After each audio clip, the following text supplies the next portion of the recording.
Hey guys, Mark Holthe here, Canadian immigration lawyer, ex-immigration officer, and former high school teacher, jumping on to do another Express Entry Live Q&A today at noon Mountain Standard Time.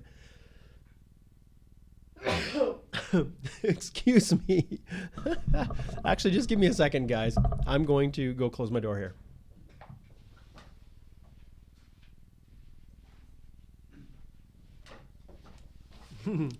There we go. Now I'm back. So my hair's a little bit ruffled up because I was traipsing through the snowy day here, coming back from my accountant's office, and it was covered in snow. You can watch that video that was posted just about 45 minutes ago or so. The snow is coming down today. Now, interestingly enough, it's not really sticking around too much. There's a little bit now, but it's just been quite consistent. And so I think winter's back, but we had some really nice warm days. And as we're waiting for a few people to join us, I'm actually going to share a few pictures from a little bit of a trek that my daughters and I did on Sunday. We just did a little walk down to the river bottom. Sometimes in the past I had shared some images and some pictures with you guys of my walks down to Cottonwood Park. And so that's one of the little parks here down in Lethbridge, and it goes it wraps around kind of where the Old Man River winds through our lovely city here. So I'm going to open this up and I'm going to show you a few pictures. Okay. And this is what I see when we go down there. Let's see if I can pull it up for you guys and you can see it. Okay, check this out here. This is what we see. So you guys tell me what you think you see here. What is that? Post in the comments while I'm waiting for other people to join in. Post in the comment section what you think that is, because we saw a lot of those down there, which was really cool.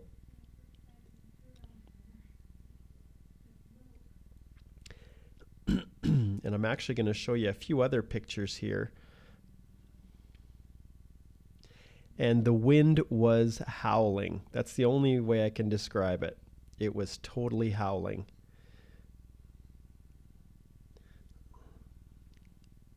Okay, that's kind of a fun little picture here.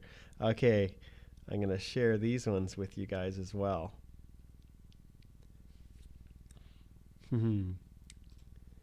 Let's see. So just post in the comments what you think that animal is. See if anyone can actually identify it.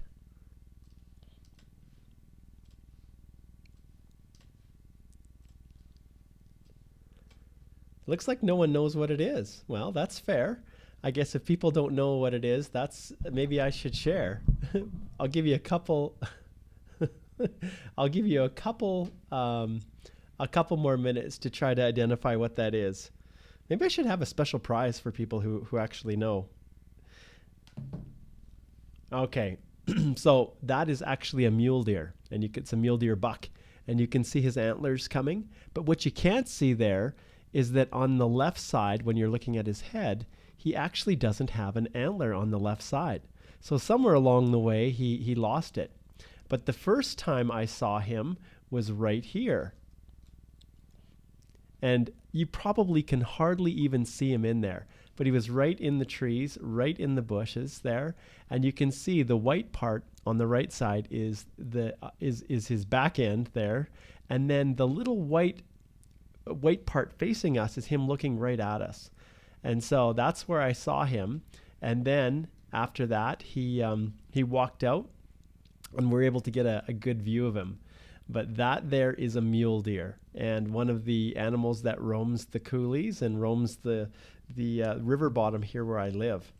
And when I went, I took my two daughters. So this is a little image of us as we found a nice little place where there was a fallen tree that we could kind of sit and have a little snack. And so that was really enjoyable. So we did that on Sunday. And one of the things that we also like to do in this river bottom is this. So I'm not sure if you guys can even hear this or if it's too loud. Hopefully it's not too loud. What are you doing? He's skiing. He's hopping.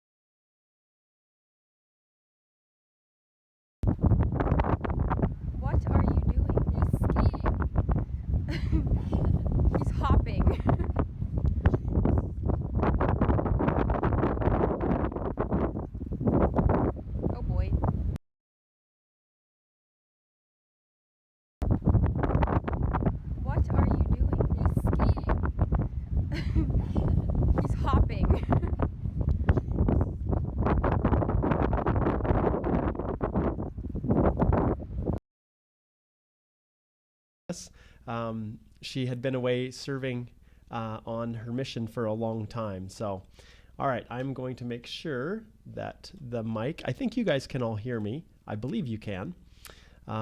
Sometimes when I switch over to the computer audio, sometimes it monkeys with my audio here. So just give me a thumbs up if you can hear this.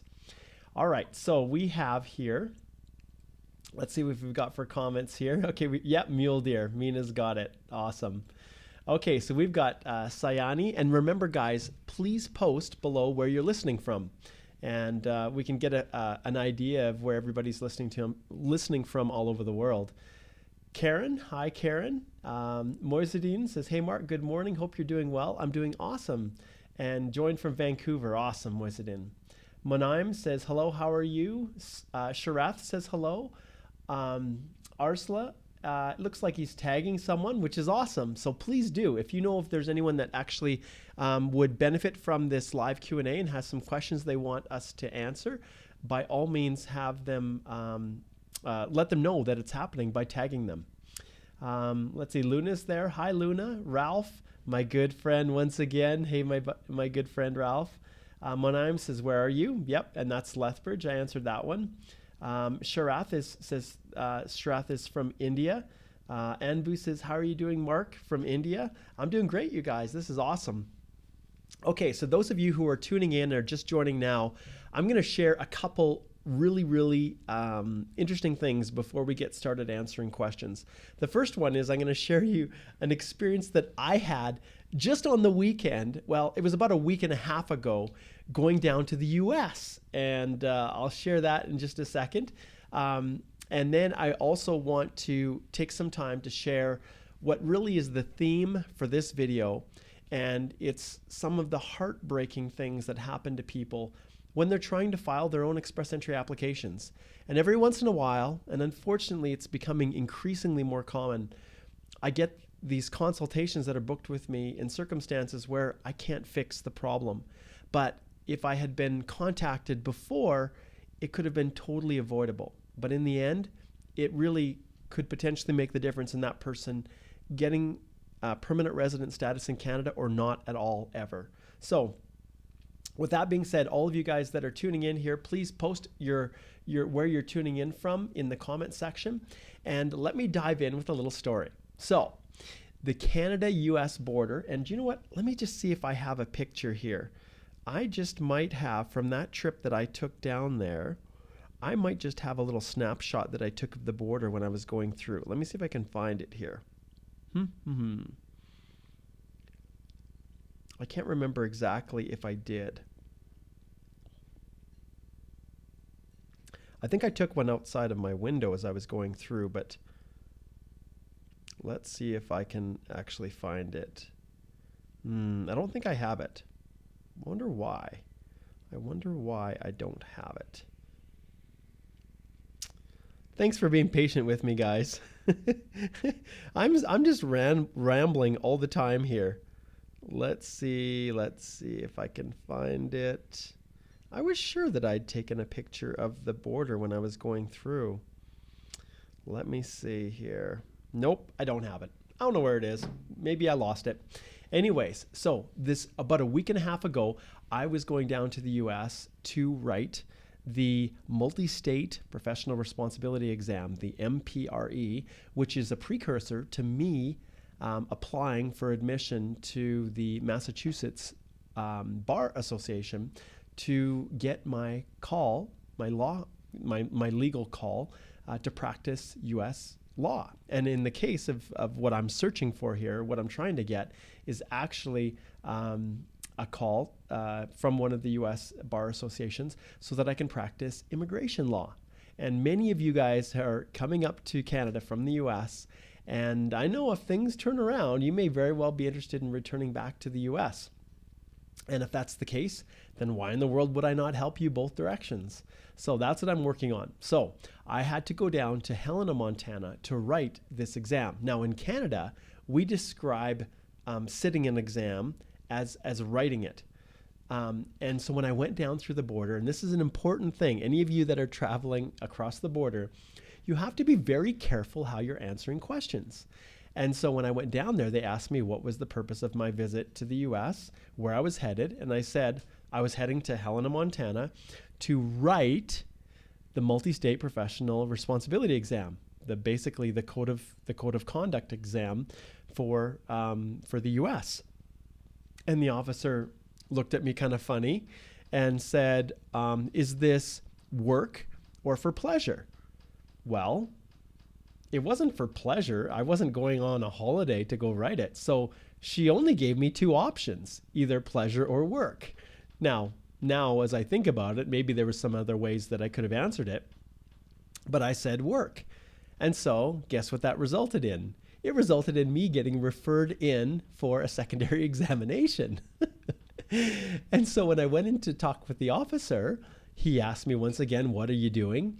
I actually brought in my piece of paper, my admission ticket for the examination, and handed it to him. And he started asking me questions. And one of the questions was, once again, what are you doing in Helena? And I said, I am going down to write this exam. And then he proceeded to tell me, you're going to write the exam? And then I clued in. And I realized, okay, well, in the United States, apparently this is one of the nuances between Canada and the United States. I'm not actually writing the exam. In other words, going to this Carroll College and creating the questions and formulating the exam that other people will write, which, yes, would be work. Instead, what I was doing was, in the officer's vocabulary, was I was taking the exam. So apparently in the US, if you're going to take an exam, that's when you are going through the examination yourself. But if you're going to write the exam, well, then you're the instructor or the professor who's creating the exam. So just that little bit, coupled with me saying it was for work, which obviously I'm a Canadian immigration lawyer, and it was a part of my work, but it was more on the professional development side. So all of these things resulted in me getting detained, delayed, pushed over to an officer for a secondary examination. And even me, as an immigration lawyer who worked as an officer on the border on the Canadian side, I was super nervous. And I totally understand how you guys feel when you're going through this process and you're trying to answer questions, and they're very intimidating. So even for me, I was a little bit kind of tongue-tied trying to explain to the officer that no, I wasn't working in Canada. I was only going to be driving 4 hours down to Helena, turning around, staying overnight, and then driving back the next day. And so in the end, he also decided he needed to search my vehicle. So the officer went down and searched my truck, and of course there was nothing in there. And then finally he came back, and as I sat and waited for him to do it, then he came back and he sent me on my way, wished me luck on my test. So I understand fully, you guys, when you're going through these processes, especially when you're going through a Canadian port of entry, and this was me going down to the US. It's a very, very stressful experience. And sometimes you answer questions in a way that you never anticipate someone is going to interpret it, but they do. And you know what? When you're completing your express entry applications, you may be doing your letters of explanation, and you may think that you're explaining things very clearly, that it's not confusing the officer. But in many instances, the way you explain it may be interpreted completely different and result in an officer making assumptions, delaying the processing of your application, and even in the worst case scenario, getting it refused. So now what I want to do is I want to jump in, and remember guys, those who are jumping in here that are watching live, post where you're tuning in from in the comment section. I'm gonna talk about one other thing, just this horrific experience that a client had in just a second. But those of you who are tuning in, hold off posting your questions until we reach the stage where we do the live questions. I have a few written emailed questions that were sent in that I'm going to be responding to in just a little bit. But before we get to that, let's just tune in quick here and just see who else has chimed in here. So Katamba is from Uganda. Awesome. Welcome, Katamba. Let's see. Mina says, hi, Mark, you said in a previous video that you had an American bar test that you had to write. How did that go? That's exactly it, Mina. I won't know for probably about 5 weeks the results of it. And it was really hard, really hard. Marlon says, hi, Mohammed, living in Quebec. Interesting. Okay. Yeah, so Mohammed's got some questions. I'll have you wait, Mohammed. But Pasha says hello, and Ezra says hello. Okay, so now we're kind of caught up to everybody that's tuned in. Okay, so here is the situation that happened. So as many of you know, express entry can be ruthless. And what I mean by that is you can think that you've done everything right. You've answered all of the questions that were asked. You have responded truthfully, open, in as open a fashion as you possibly can. But you make one little tiny mistake and the application gets returned. And that's what happened to this client that booked a consult with me just this week. And so in his situation, what did he do wrong? Well, everybody knows that you have to select the NOC for your primary occupation. And that's one of the mandatory requirements. And you have to get it right. If you get it wrong, it will result in your application getting rejected. But I think you guys also know, if you've watched videos for a while, that you can include work history from another NOC as well to formulate the work history that you're claiming. Well, in this case with this client, they had work experience in one NOC that was their primary work experience, and then they were claiming additional work experience. And really, it wasn't even a year. It was just enough to get them over the 3-year mark.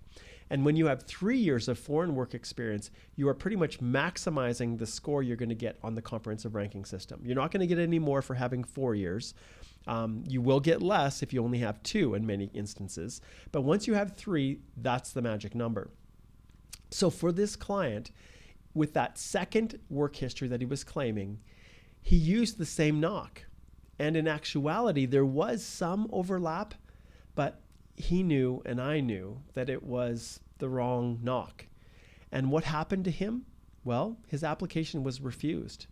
And it took a long time for them to refuse it. I can't remember if it was 8 months, but this was at the very end. This was after the biometrics had completed. It was even after the security screening had been done.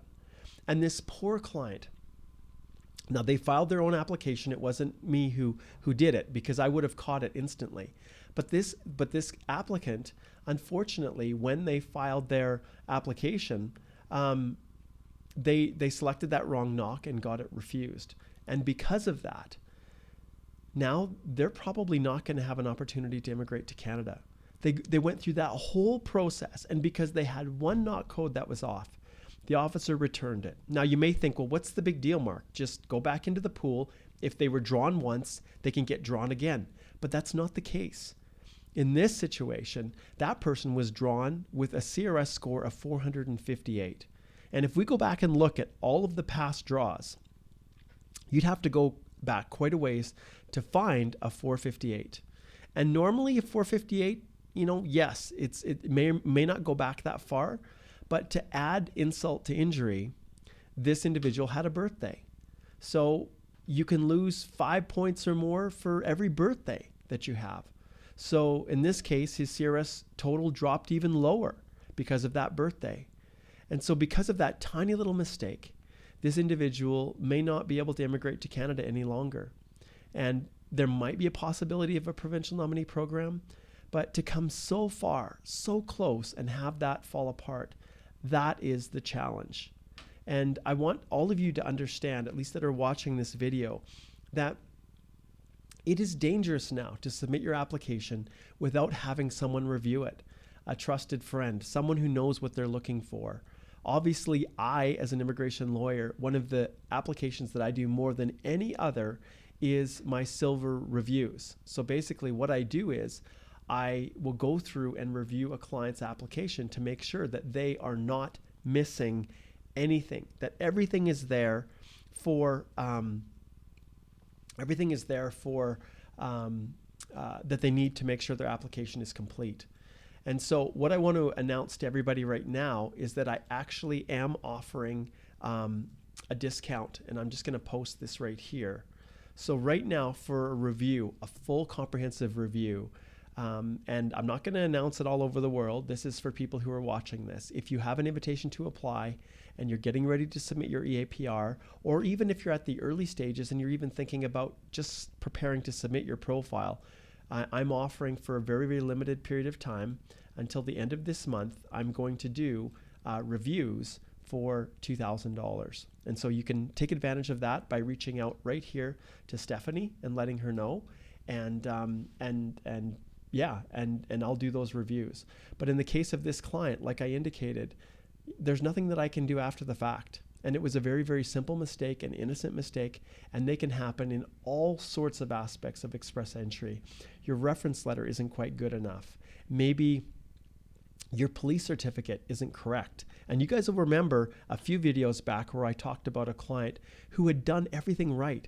They had followed the instructions on the IRCC website, at least what they thought, had submitted a request to get their police certificate from, I think it was Turkey, and the one that they got back didn't have exactly what IRCC needed because they didn't keep scrolling down to the bottom of the instructions to read the fine print. And once again, their application was rejected. And once again, their CRS score is now likely too low to get an ITA. So everything that I can do to try to help you guys, and usually I charge $2,500 for this review process, but for a limited period of time until the end of this month, it's November the 19th, if you have me do a review, then I will honor this at $2,000. But you just need to send an email to Stephanie@stringham.ca. Okay, I'm going to push this back. I'm going to get rid of that. And that's the story that I wanted to share. So I'm going to start off. We've got a bunch of people that are posting questions. Don't post your questions yet. Once I tell you, then you can post them, and then I'll start looking at them. Otherwise, I won't be able to keep track of where everybody's at. I'm going to start right now with the questions that were sent in by email, and then I will get to all of you guys that are tuning in to live. And I really, really appreciate you being there to support me. All right, so the first question here. Okay, so let's see here. I'm just going to, we've got Sonali from Bangladesh, and we've got Kemish from Uganda. Very cool. We've got people from all over, which is very cool. Okay, first question. All right, so this one is actually from Mina.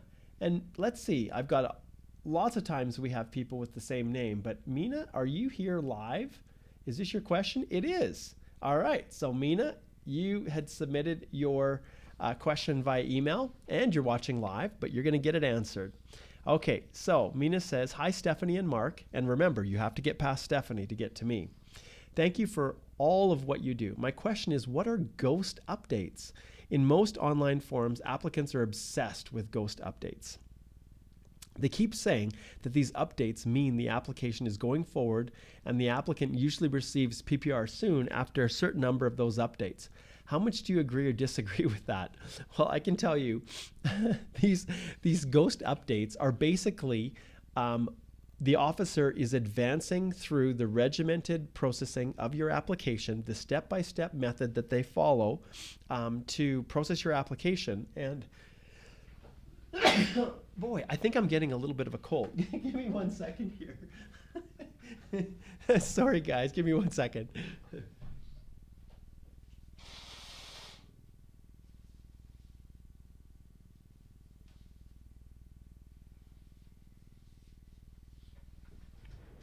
I'm pretty sure you guys didn't want to watch me blowing my nose there. Anyways, so these ghost updates are actually the officer who they're working through the systematic way that they process applications.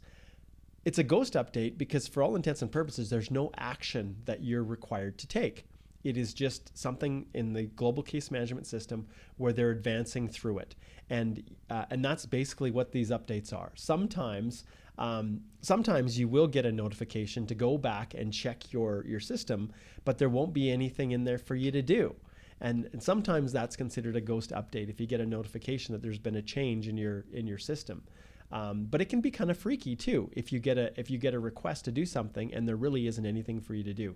It happens fairly rarely, but on occasion it does. But it's nothing to be concerned about. So as far as whether or not it's nearing the end of your application, well, I guess it's possible, when they're finishing off the last pieces. But as far as whether or not it means your application is going to be processed soon, that, Mina, depends entirely on each individual application. Okay, good question. All right, Mohammed here has got quite a lengthy question, at least that's leading into it. He says, good day. Hey, Mark, good day. You're doing an amazing job there by helping and sharing your, actually, it's Rashid. Sharing your expertise wholeheartedly. Thank you so much. My question is below. Okay, so I have a profile. CRS is 451. And then he goes into some details. And he says that his spouse has work history. So he's the principal applicant. His spouse has work history. She's unable to get the reference letter on letterhead. And his question is basically, is it mandatory for me to list her work experience in my profile? And the good part here, Mohammed, I think I better keep my Kleenex. And actually, I think this Kleenex box right here, you can see, came from Iran. One of my clients from Iran brought it back to me. So I'm sorry here, guys. My nose is running a little bit. Anyways, so basically, in the situation here of Rashid, he has not yet received an ITA, so he's still at the profile stage. So in your case, Rashid is asking, is it mandatory for me to list my spouse's work history? And the answer is no. There's not going to be any, well, if it's foreign work experience. If it's Canadian work experience, you're going to get points for it. You're absolutely going to list it. But if it's foreign work experience, you're not going to, because there's no points that are being awarded. It doesn't form any part of the eligibility assessment. And so in the work history section, you can actually list that there's no work history that your spouse is to, that wants to have assessed. But remember, always, always remember that you're going to fully disclose all of it in the personal history. Okay? So yes, Rashid, you don't need to worry about that. You can list it as your spouse is having no work history that they want to be assessed. Okay, Visha says here, hi Mark, with regards to landing, if the primary applicant is landing first and the spouse is landing after, does the spouse need to carry documents such as bank statements for proof of funds as well? So in this case, Visha is saying if I as a principal applicant land, I need to be able to provide proof of funds if asked by the officer. But what about my spouse? If they're coming and they're completing their landing after, do they also have to bring proof of funds? Well, I always take the position that if there's a possibility, even a possibility that an officer might ask for it, I include it. So in regards to your spouse that's coming, it would be very, very rare for an officer ever to ask for it, but I include it. If a spouse is landing after, I don't want to be in a position where an officer asks for it and they don't have it. So I always advise that they bring a copy of the bank statement or whatever you have in place to prove those funds and just have it available if it's asked for. Better to be safe than sorry. All right, next one. This one is from Arun Kumar. And he says, hope you're doing well. Please provide your suggestion on the below question. You bet. I've submitted my express entry application under the CEC category when I was in India. Currently, I stay in the UK. Now I received an ITA to submit the documents. Is it okay to get the medical test done here in the UK, or should it be done only in India? And can I submit the passport in the UK once I receive the passport request? And so that's the question that I'm going to answer, Arun. The reality is, yes, you can. You need to make sure that you've updated your new address, that everything is fully disclosed, that you're now in the UK. But yes, if you're there and now you're submitting your EAPR, you can 100% get your medical done there. And remember, you've got police certificates and all things that you may have to now do depending on how long you've been in the UK. I always try to make sure that I have a detailed letter of explanation if there's any confusion. But in your situation, yes, you can have your medicals done. And at the time in which you receive your passport request, it can be submitted through a visa application center in the UK. All right. So there you have it. Next question. This one's from John. He says, hope you and your family are well. They are very well. Thank you, John. Thanks for providing such a nice service. Please help me with the below questions. I'm so confused. Okay, well, you're not alone, John. There's a lot of people that are struggling and are confused with this type of stuff. Okay, so John says here, he says, I have received my ITA and I need to submit my proof of funds. I have 2 bank accounts in India. In Bank A, I have, basically, he says he's got the sufficient equivalent of 13,000 Canadian. And the bank issued the letter on their official letterhead with all the details. And he says, will that alone suffice? or do we need bank statements in addition to that? Well, this is a question that I answer all the time for my clients. And the reality is, if you're asked to provide proof of funds and you follow the instructions on the IRCC website, let's just shift over and see if I have it here available. Okay, we're going to pull it up, and I'm going to take this one here. I've got a whole page full. We're going to use this one. Let's see if it works okay. Yep, it does. All right, so we're going to go here, and I'm going to go to IRCC completeness check. That is the program delivery instructions for assessing whether or not an application is complete. We're going to go, and I'm going to jump to funds right here. And you'll see here, those of you who use consultants or other representatives that tell you don't need to put any other information in, only the account that has the money in it, that's simply not true. And you could be found to have misrepresented yourself if you don't include all that information. So if you look here, it says documents required. This isn't suggested. The applicant should provide an official letter from one or more financial institutions that list all current bank and investment accounts. Do you see that? So what does that mean? It says all of them. It doesn't say whichever ones you choose. And then it says as well as outstanding debts, such as credit card debts and loans. Well, often when you're applying for express entry, you're rarely going to be able to get a letter in the fashion that they now explain right here. That's on letterhead with the contact information, your name, account numbers, date it was opened, your current balance, and the average balance for the past 6 months. You're not going to get that from a credit card company. And in many cases, even a loan, you're not going to be able to get that. And so the reality is you just provide the best that you can. So in the case of the question that John has here, as we jump back to this, he says, do I need just the funds from the one bank that has my actual funds in it, or do I need it from the other accounts as well? Well, the reality is, yes, you do need it in the other accounts. And he says here, as continuing with his questions, if Bank B, I have a home loan around $20,000. The bank refused to give me a letter, which happens all the time. In this case, what should I do? Should I take the bank statements with their seal or signature? In this case, will IRCC not accept? Will it cause a problem? Saying that my debts are more than my savings available, savings or the available funds. So there's two actual questions here. One, yes, you're going to include everything. If you can't get a letter, then provide a bank statement. If for whatever reason you're at a situation where your debt is, in this case, $20,000, well, an officer doesn't just take the amount of your debt and the amount of your savings and then require you to pay that debt completely off before you can start accumulating positive balance towards your proof of funds. That's not the case. They will look at the monthly payment and they will look at everything holistically. But just because you have a loan that is, in this case, $20,000 and your proof of funds is around $13,000, the only concern they're going to have is how you're going to continue servicing that debt when you come to Canada. And with my clients, once again, a letter of explanation is how we deal with it.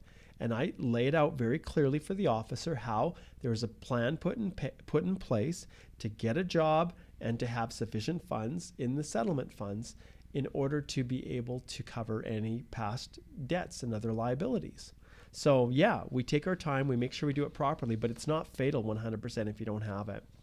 Okay, the last email question that I'm going to have today is from Sharath. And Sharath says, hello, Mark. Hope you're fine. Kindly need your suggestion for the below query. Okay, I'm having 2 or more certificates. I got an ECA for both. One's a bachelor's degree, 4 years. The other is a post-grad diploma, 1 year. And it was part-time.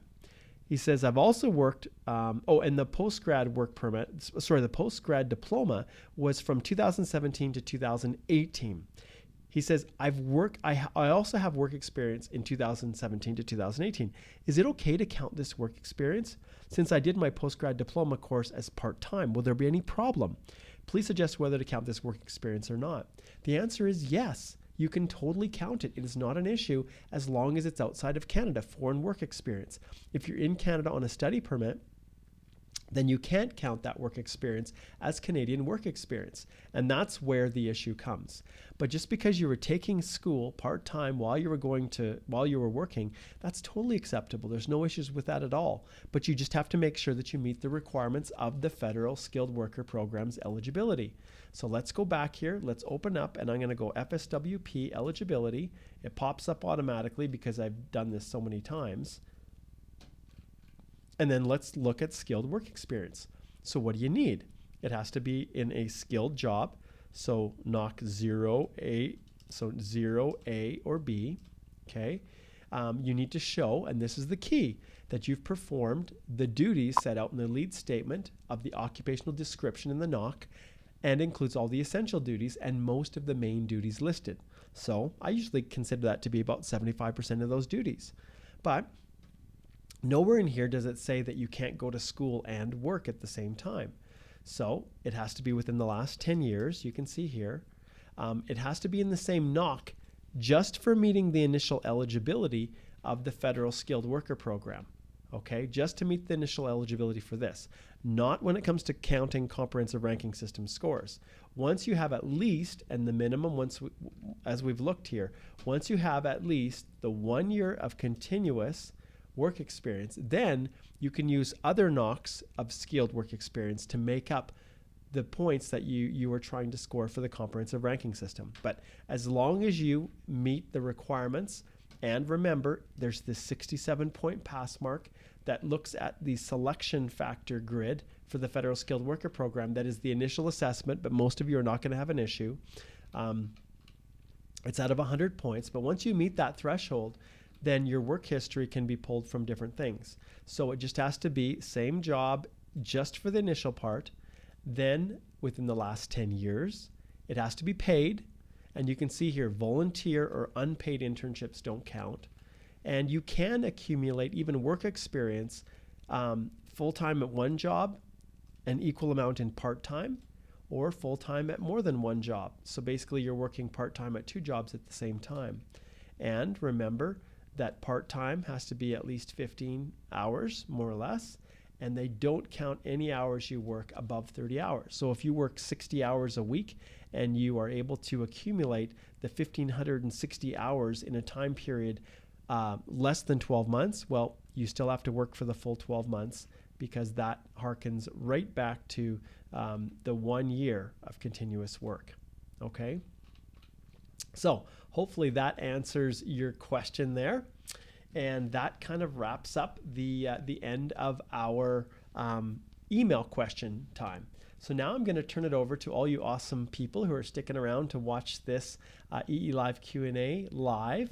And I know there's a ton of you that go to the Canadian Immigration Institute YouTube channel. Thank you so much for being there. Remember to like the video, subscribe, and tell everyone about it. Tell everyone about the Canadian Immigration Institute because there is a ton of videos there for you to watch. And those who are watching this as a recording on the Facebook page, thank you as well for tuning in. So now, those who are live, let's just start by answering their live questions. Okay, so what I'll do is I'll actually jump back to Bipasha here. So Bipasha, then Shamela, and then Hina. All right, so Bipasha says, First of all, thank you so much for all the support that we received from you. I've got my passport request and submitted the passport and about to receive in 3 to 4 days. The profile got updated and it's really nice to see after so long time, more than 2 years after the ITA, that the process is completed and final decision is done. Need to land within February 2020. Thanks again, sir. Any guidance or advice regarding landing issues will be a great help. Bipasha, I am so happy for you. And it has been an absolute pleasure to work with you in the past and to have you as such a strong supporter of what I'm doing here. And I'm so happy for you and your family. It has really been a long haul. And people that complain about having to wait 7 months because their friend was processed in 6 months. People like you, Bipasha, are a real inspiration because you were patient and you waited. And now that all that waiting is going to be, it's just it's going to result in just an amazing reward for you and your family. So congratulations. As far as landing, there's no real issues. Just remember to bring some bank statements showing your proof of funds and make sure that there's been no changes in your family composition. So essentially that there's been no kids that have been born. Obviously you're married and have a family, so that those don't issue, those the marital status hasn't changed. But for your if you've had any children or anything, that's something that you have to be really attentive to, because it can change the whole application. But I'm pretty sure there's none of that going on for you. Everybody's been fully disclosed and examined. All right, but thanks, Bipasha. I'm super, super excited for you. Awesome. Okay, Shamela says, hi, hope you're doing good. Please answer my question. Okay, I will. Hope you are doing good. Yes, I'm a Canadian citizen living in Regina. Great. My two brothers are studying in Regina University and are non-Canadian. All right. Can I sponsor them? Please guide me through any specific application forms. Shamela, it really depends on your situation. I suspect you're probably married and settled in Canada. If that's the case, then no, you won't be able to sponsor them. They're not a dependent of you, and there is no pathway for you to sponsor siblings. But you're in Saskatchewan. There are some good programs. And if they're studying at university in Regina, they're going to be able to get postgrad work permits, and they're probably going to be able to get a job and either go through one of the Saskatchewan Immigrant Nominee programs or express entry. So I'd love to connect with you, and the best time to book consults with me actually is right now when you're at the early stages, so that you can plan and map everything out. And so if you'd like to book a consult, all you have to do is just go to this link on my law firm website, and I'm posting it into the comments section. But for those of you who are tuning in as a recording, all you have to do is type in Stringham, Stringam, and actually maybe this will make it easier for you guys to see.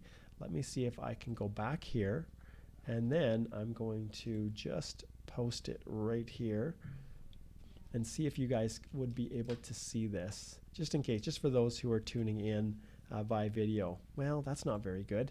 Let's adjust that. Let's see if we can get something just a little bit better, which is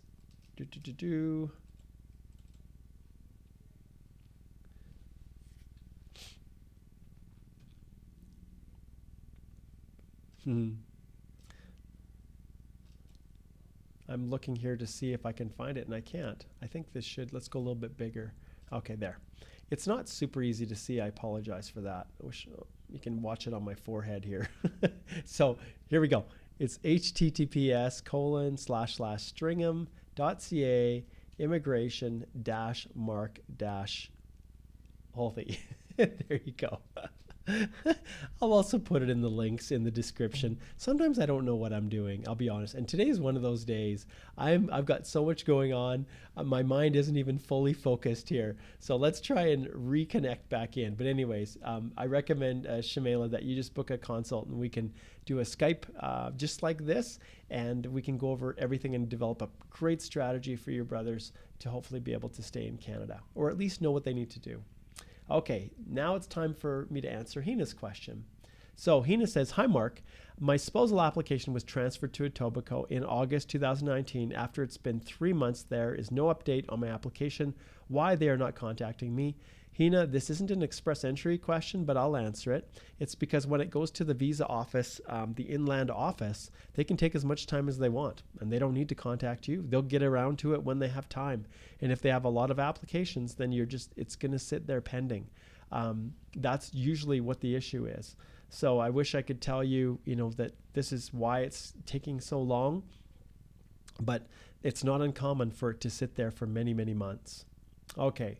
Sayani says, if my departure stamp in the home country is on the 9th, reached Iran on the 10th, left Italy on the 19th, and entry stamp in home country on the 20th, what dates should be on the travel history, and what to and from date should be on the Italian address history? How to handle the transit date and address on that date. All right, so this is where a letter of explanation comes in. This is a classic example, Sayani, where for my clients, I explain. So I choose whatever date I want to choose in the travel history, and then I have a letter of explanation clarifying any stamps or dates or departures or returns that I think an officer is maybe going to be uncertain about. And that's what the difference is between me and maybe some of the other representatives out there. I don't take any chances. I actually care about my clients. And I take the time, even though it's eating up more of my time, and maybe it's not, maybe you don't need to go in every situation through that level of detail, but I don't take chances. And that's why my clients don't have issues. So that's what I do, Sayani. It's not like one date is better than another, but you're going to pick the ones that make the most sense, and then explain any discrepancies or any reasons why your stamps are on a different date. Obviously, you're traveling through different time zones. The duration of flights can carry in from one day to another, and so technically speaking, you could be in limbo where you have a day where you haven't actually, you're just transiting through different airports, and you haven't even spent a day in one country. It's all been travel. So letters of explanation are how I deal with that. If you need any help, Sayani, you know how to reach me. Okay, Vivek says, hello, Mark. I work for a staffing agency which offers me full-time and part-time depending on clients' needs. It's a NOC-B level job. The job is inconsistent in terms of working hours per week and work location. Is this condition an obstacle in applying for CEC, or is it okay? Thank you.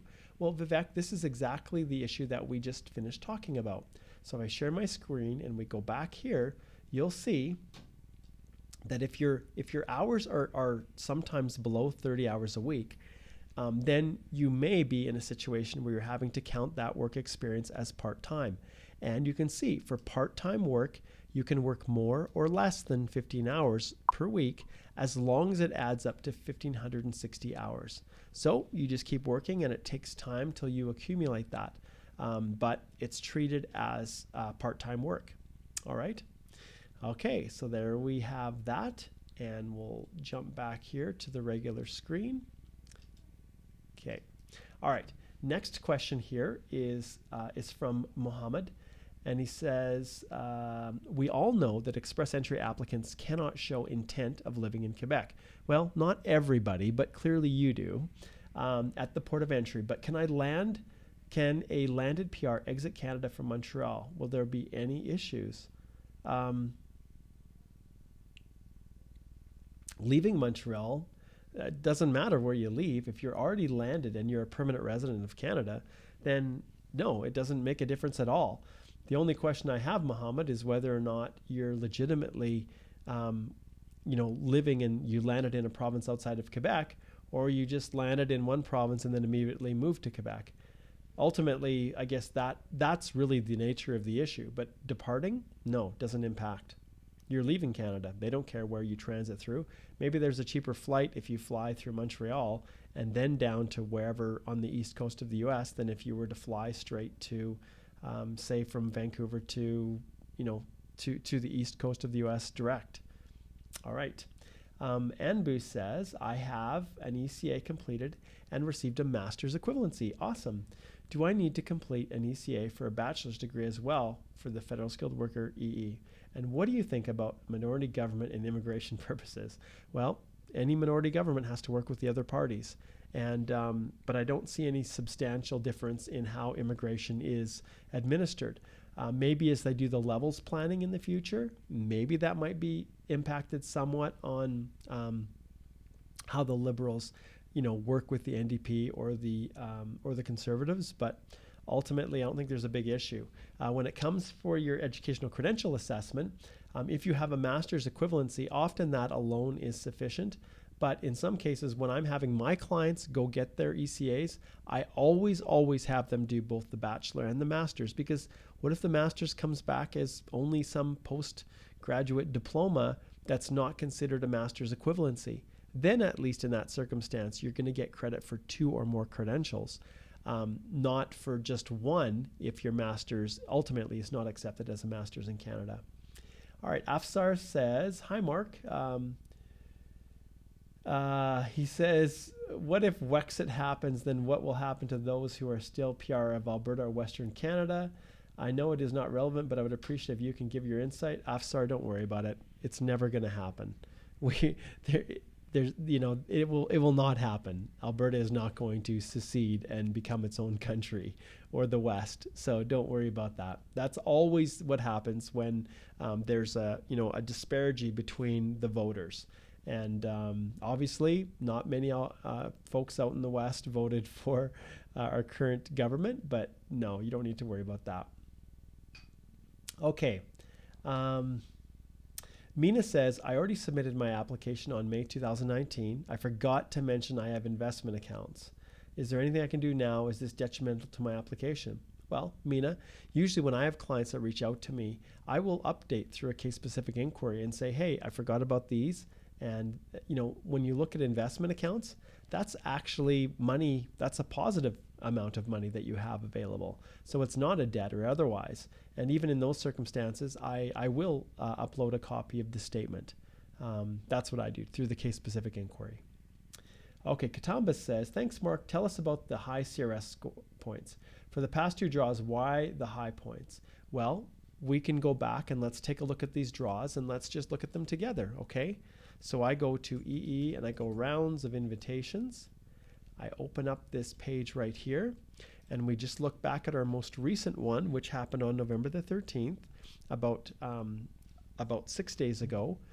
It was 472 and there were 3,600 drawn. If you go back, and you remember this is November the 13th, if you go back to the one previous, it was 475. The reason it was 475 is because October 30th was the day that draw happened. And then before that, there was a federal skilled trades program. So a specific one on October the 16th. And so it wasn't until October the 2nd that we had previously done another one. And you can see here, this one at 464, actually there was 3,900 that were included. And then you look to this one here, 3,900. And so that gap there is why it was 475. But if you take a look at what happened just recently, so we'll go back here and we'll look at this round, you can see that there was 3,600 that were drawn. So potentially if they'd included maybe another 300, this total would have come down a little bit. Now how much, it's hard to say. And then if you look at the previous rounds, you can see that people in the 451 to 600 range is massive. Ironically, they never built this system, and now they really should take, you can see 401 to 450, there's 40,000 people that were in the queue just prior to the last draw. And then they start to break this down right here. So 441 to 450, there's 9,000. 431 to 440, 10,000. But this doesn't mean anything anymore, so they really need to change. And I'm going to talk with the government about this to now give a breakdown of this range here and the candidates that are in them.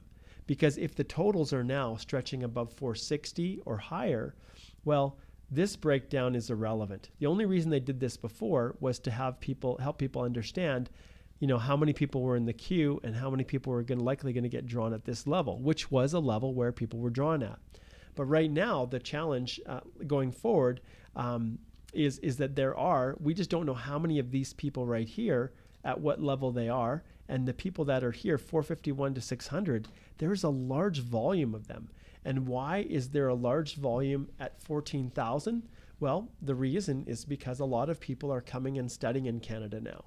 And when they get a study permit and complete their studies, they get, up to 2 years, a 2-year program, you're getting 15 extra points.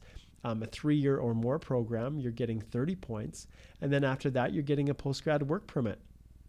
If it's a 2-year program or greater, it's a 3-year postgrad work permit that's open. And then if you work in a skilled occupation, if you're single, you're getting 40. If you're married, you're getting 35 points for that first year, and then an additional 10 or more points for every year that you work in Canada.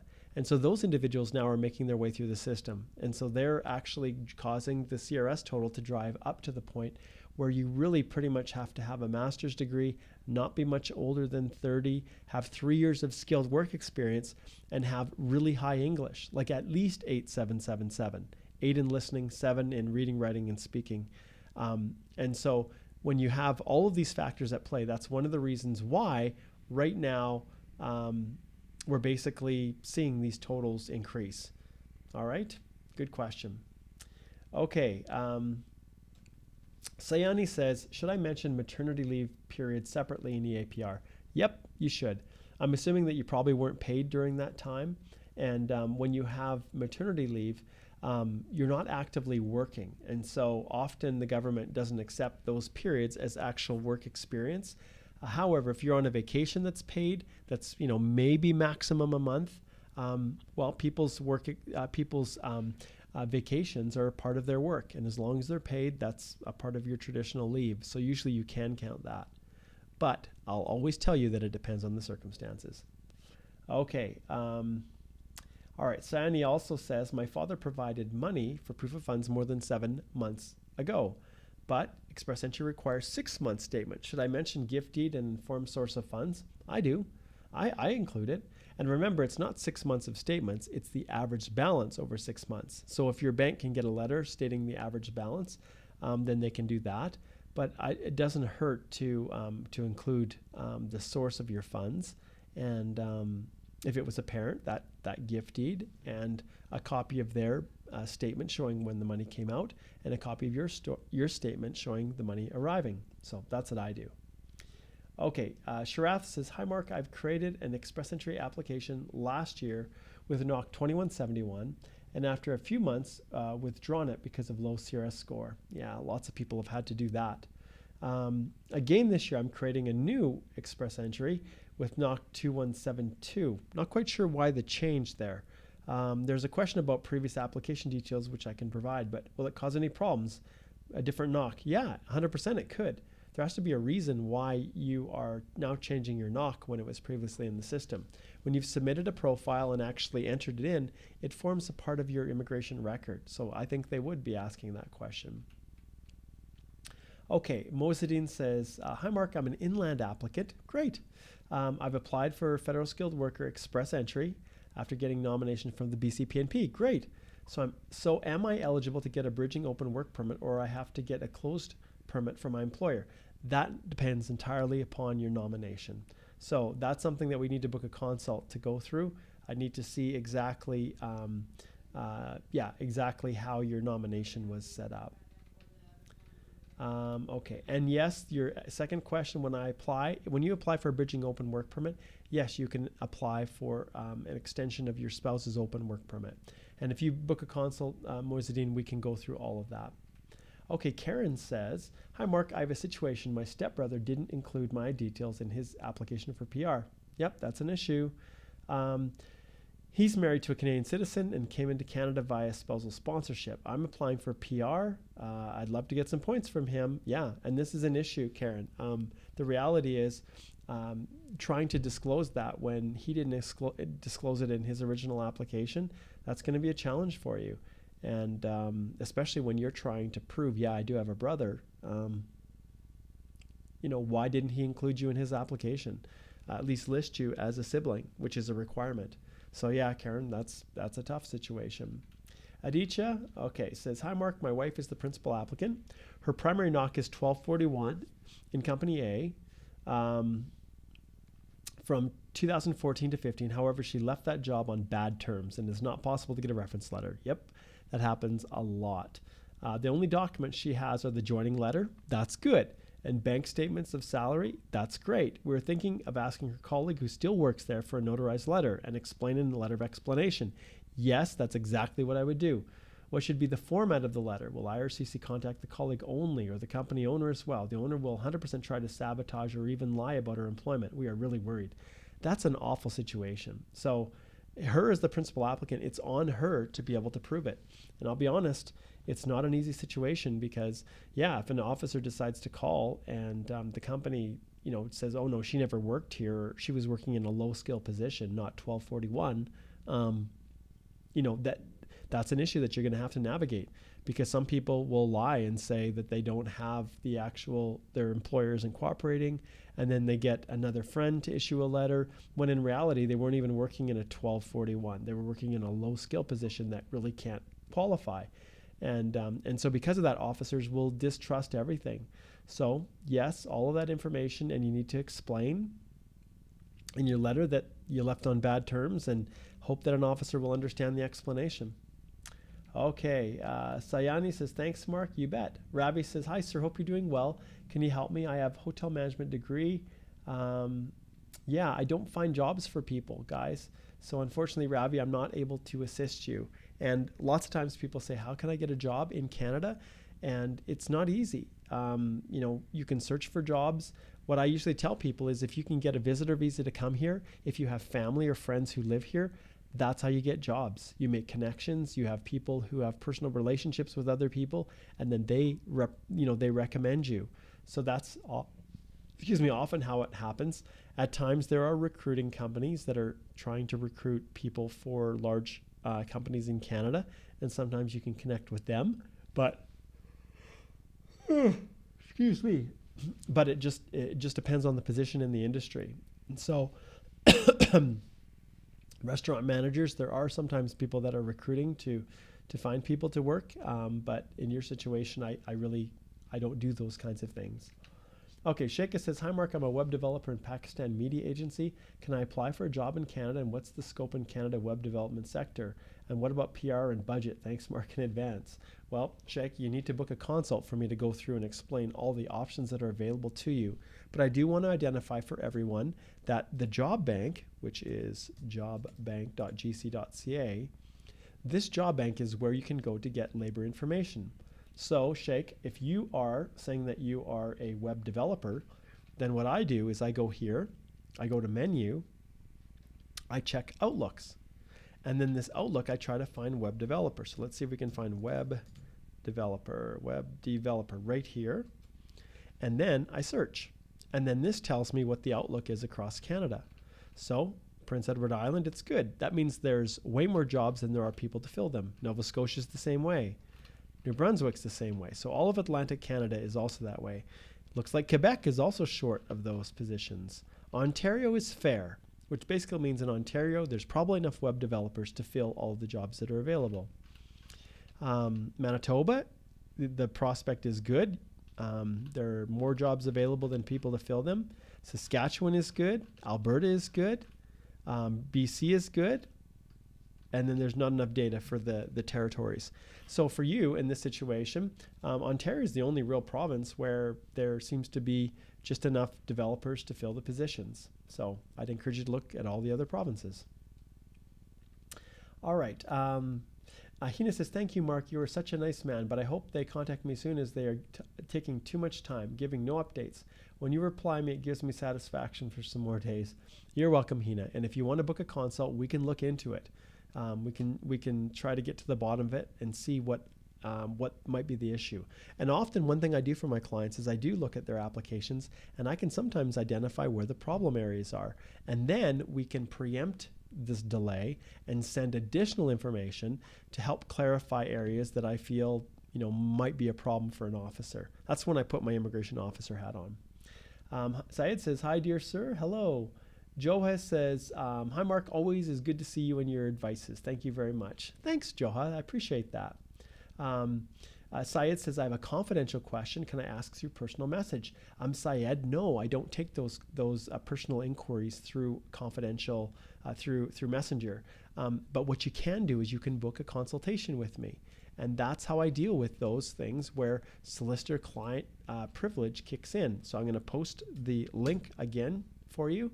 And so go in and take a look, and you can log in and book a paid consult, and I can answer all of your questions, Syed. Okay, Katamba says, hi, Mark, I got it right. Going forward, we may need to come for studies first. Meanwhile, can one only show checks as proof of funds without carrying bank statements? Yeah, I need to look at that in detail. Often checks, it just depends on the nature of them, the bank, and whether or not they're really sufficient proof of funds. Okay, Syed says, if my score is around 430, can I apply for provincial nomination? Syed, it matters more with respect to your job and the experience that you have as to the options and opportunities that are available. Work history, all those things are looked at, not just score. Now, the Ontario Human Capital Priority Stream does focus on higher CRS, but some of the other provinces invite people even at lower levels if they're occupation-specific draws. Okay, so Sayani says, yes, my 6 month maternity was fully paid. Um, yeah, you can, in your personal history, you're going to list all of that, but you don't want to list that as work history per se. Otherwise, they're going to give you points for it. And then the officer on the other side isn't going to give you points for work experience if you've been off on maternity leave for 6 months. It does require a little bit of finessing, if you will. And once again, Sayani, I recommend with this, because it's so specific for you, I recommend that you book a consult. We can go through that. Okay, Mohammed says, how can I work visa in Canada? You need a job offer from a Canadian employer, Mamadou. And yeah. Okay, Syed says, one of my friends got a 5-year ban because of misrepresentation. Submitted IELTS document fake. Is it possible to remove? No. And in all honesty, Syed, I have no sympathy for him. If someone submits a fake document, they're basically cheating everyone else. And they're basically saying that the rules don't apply to them. And in Canada, we follow the rule of law. And if an individual has shown a willingness to cheat and to submit fake documents, then I don't want them in Canada, and they don't have a right to be here. And so I don't have any issues with 5-year ban. In fact, I'd be happy with a lifetime ban. So I know it's harsh, Syed, but there's so many desperate people that are trying to do it the right way.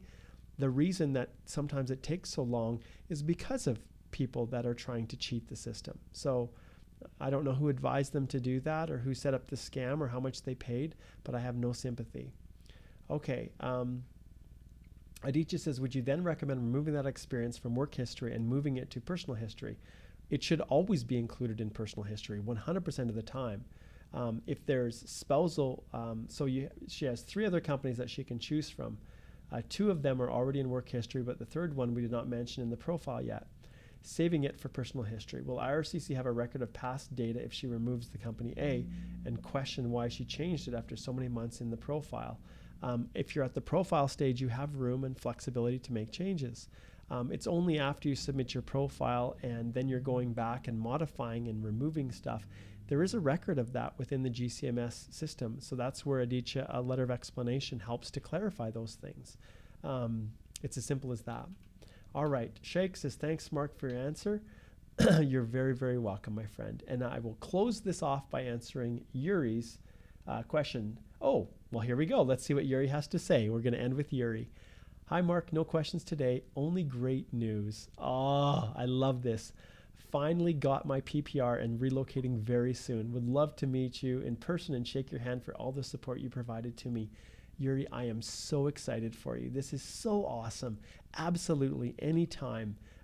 You know where to find me, and I would absolutely love to meet you in person. So that would be fantastic. Thank you so, so very much. Congratulations. Yeah, we're going to have you come join me as a live guest here, Yuri. It's interesting. I can actually add you to the broadcast right now. If I click add broadcast, I think I can. But I won't. I know you're not prepared to do that right now, unless you are. Do you want to join me live, Yuri, right now? Let me just see. 1 second.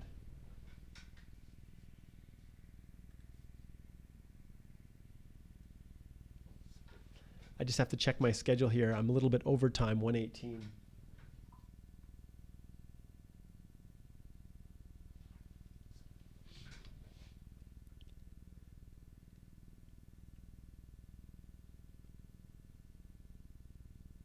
Actually, I am okay. Yeah, next week. Sounds good, Yuri. You can join me next week. That would be great. Okay, we'll connect via Skype and I'll have you on and you can talk about your situation. Yeah, you need some preparation. That's fine, Yuri. One day I'm going to try to add someone on here. I haven't tried that yet to see how it works. Okay, Sayani says, thank you so much, Mark. You're very, very welcome. Okay, so Sherith got a question in there. They just bounced one in there. I'll just finish off with that. So hi, in my old application, I mentioned a different knock by mistake. So even in my new application, should I continue with the same knock? No, Sherith, not at all. Because if you're continuing to use the same wrong knock, your application is going to get refused in the end. But the reality is you need to explain why you're changing and that you made a mistake. And that is possible to fix it. All right. Okay, guys, thanks so much for tuning in. As always, this has been awesome. Remember, guys, that all of this information that I'm sharing, all of the answers that I'm giving, The vast majority of it is all available in my step-by-step do-it-yourself guide to express entry. So if I share my screen with you again, I have this brand new website that I created that is going to be the host of all of my future courses. And so if you go to individual guides here, you'll see that I have my express entry complete step-by-step guide to doing it yourself. You can click on learn more and get a whole bunch of information about it. You can follow all of the testimonials of other people that have purchased it, and they're all pretty much now permanent residents of Canada. Excuse me, and a whole bunch of other information about me and why I created all of this. So it's all right here, and if I click on here, I'll copy it and I'll put it in the comments section for those that are tuning in. And then I also want to show you guys when you purchase it, if you go here to the lifetime access, it's basically a one-time purchase, and you click purchase guide, and you go here and you type in EEDIY50 and apply it. Those of you who are watching this will get 50% off, and you can have a one-time payment for access to the guide for $248.50, which is a fraction of the cost that you would pay to hire a representative, an overseas agent, whatever it is. And it is chock full of everything, an actual video explanation of how to do every part of the express entry process. And there are a ton of supporting documents, sample documents, everything all there for you in here. And it is awesome. So I encourage you to check that out. As always, if you have questions that you just didn't want to ask me live, that were confidential, if you have any difficult situation that you need help with, all you need to do is just go to my firm website right here and fill out the schedule right here to schedule a consultation, and we'll get you in right away to have an in-person, well, a Skype if you're remote and tuning in from a long ways away, or an in-person. You can come right into my office and we can visit together. All right. So that is it for today. Thanks so much. We'll look forward to Yuri joining us next week, which would be great. Abdi says, how are you today? I'm good, my friend. Very good. All right. This is Mark Holthe, Canadian immigration lawyer, ex-immigration officer, and former high school teacher, signing off here with another EE live Q&A. And want to wish you guys all the best as you navigate this crazy world that we call express entry. Take care. Bye.